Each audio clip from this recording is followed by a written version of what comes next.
after like he sees like all the ghosts outside and he meets Marley's ghost, this man falls asleep. Like, how can he sleep after witnessing all of this, sir? He went straight to bed and fell asleep upon the instant. I would be like shitting bricks all night, and this dude is like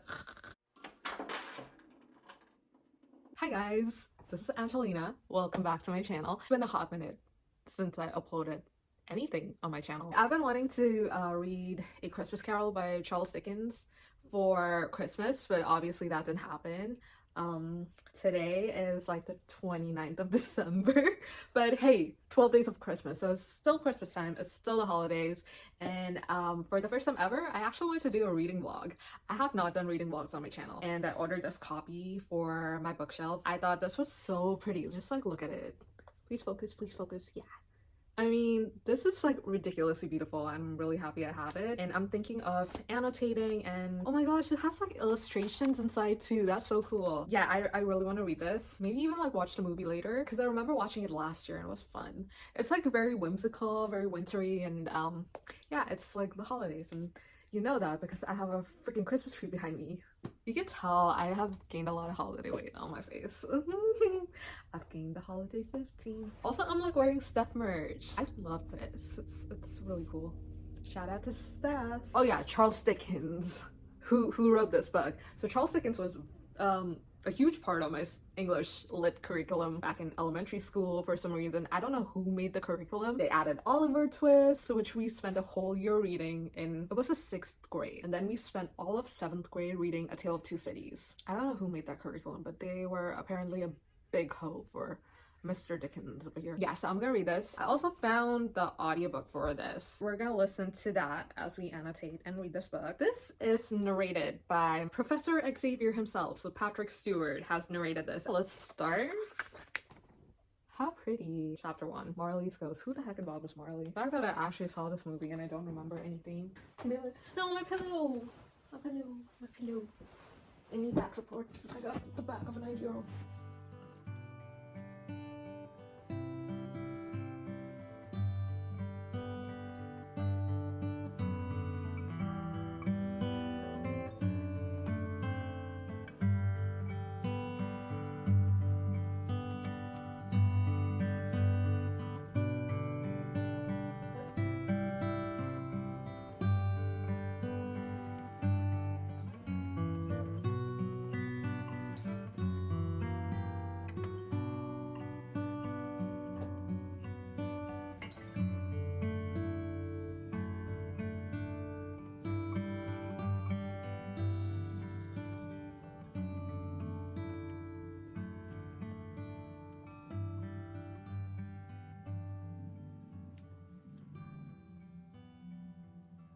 I have to say, Patrick Stewart is a very good narrator. Like, he sounds exactly like Mr. Scrooge. I wouldn't be surprised if he actually played this man at some point. Oh my gosh, this man has issues, which is exactly what I wrote over here, if the camera focuses. Oh my gosh, if you guys read this, let me read it out for you. Every idiot who goes about with Merry Christmas on their lips should be boiled with his own pudding and buried with a stick of holly through his heart. He should, exclamation point. This man has issues. And this is like a normal conversation between him and his nephew. Who hurt you? I guess I'll find out. Just like I never saw the movie last year. I don't remember anything that happened to Scrooge. I just know there were 3 ghosts. And the last one was very, very creepy. Yeah. Anyway, back to the book.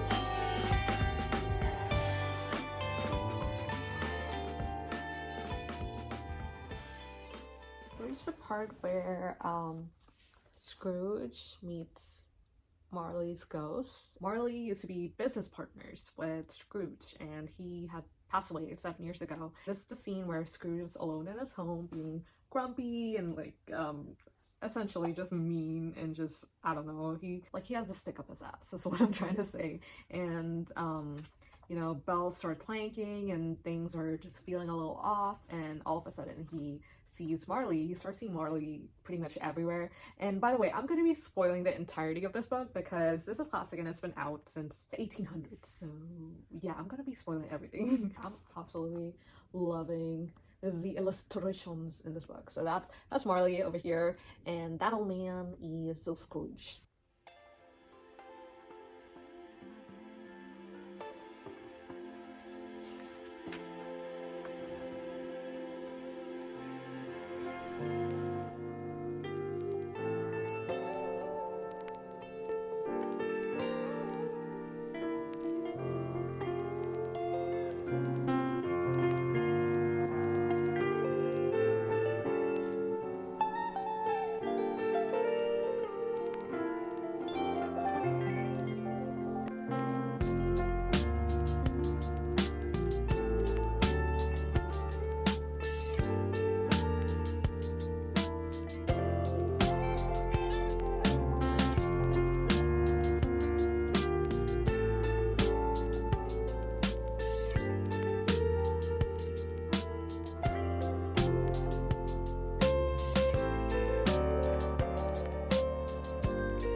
After like he sees like all the ghosts outside and he meets Marley's ghost, this man falls asleep.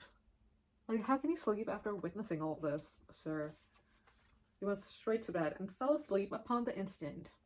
I would be like shitting bricks all night, and this dude is like, okay, so I just kind of wrapped up with the first ghost. Scrooge had a little lady love back in the day and kind of chose money and like his job over her. So this is kind of sad. And then you have Scrooge like yelling at the spirit that he cannot bear to see this anymore. And we also get glimpses into his childhood, that he used to be left alone, and then you see him interacting with a sister. We find out that she had passed away, and she's survived by Scrooge's nephew. That was the nephew that he was actually talking about in the beginning of the book, I think, where I wrote, this man has issues, and I mentioned the code.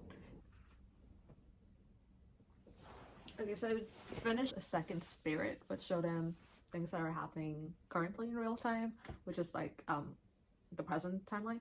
And now I'm gonna start the last of the spirits, and this one looks a little bit creepy, but we're gonna go through with it. Ooh, and we also met Tiny Tim, and I really love Tiny Tim. You can definitely see that Scrooge is reaching a point where he realizes how his actions are impacting the people around him. He kind of gets a glimpse into the lives that the Cratchits live, and he also gets a glimpse into his nephew's life and what his feelings are towards his uncle. I don't think people say mean things to Scrooge to his face, but behind his back people are going to talk. He's getting to see how people feel about him, and obviously they're not a whole lot of positive things, and he's really feeling that shame, and it's really hurting his heart.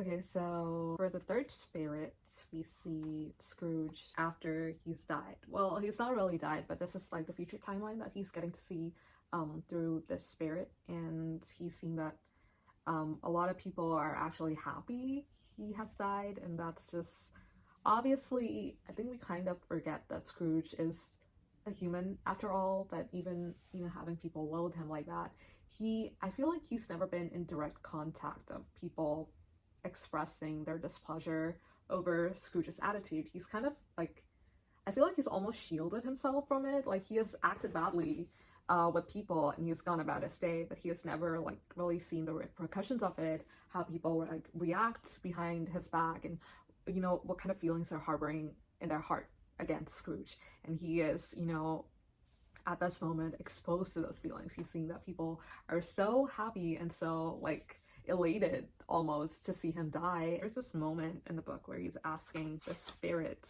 to show him something nice, like let me see some tenderness connected with the death.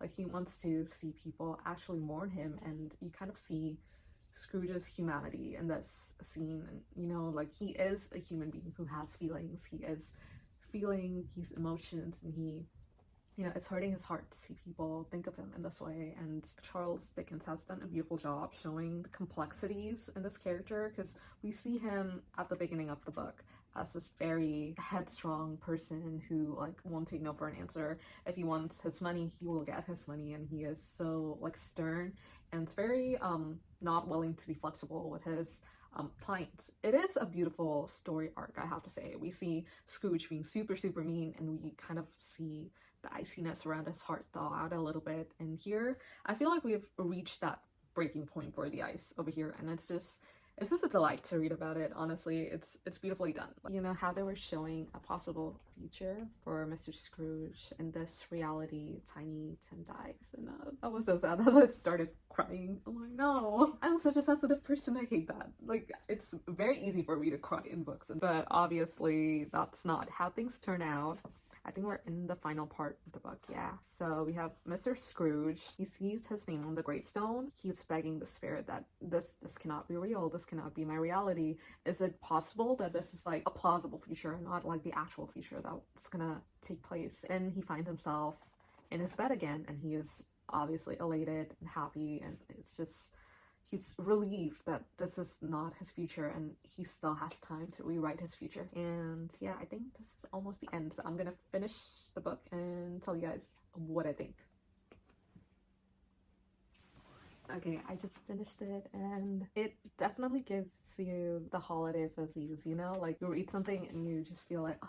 And I think the best part of it was the story arc that Dickens takes you on. Seeing Scrooge go from this really mean person to, you know, see him kind of like break out of that into the person that he is at the end of the book. I think it was beautiful, and it just gave me the fuzzies.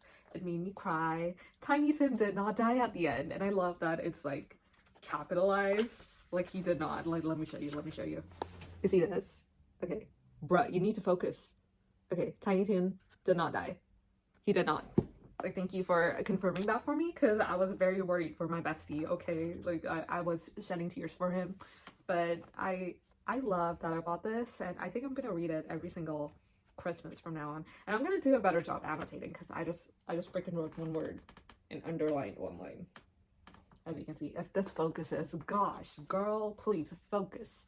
Oh my gosh, I've been recording for an hour and a half. Gosh dang it, how do people like edit videos so fast? I'm like, ooh yeah, I'm gonna time-lapse everything, so it shouldn't be that bad.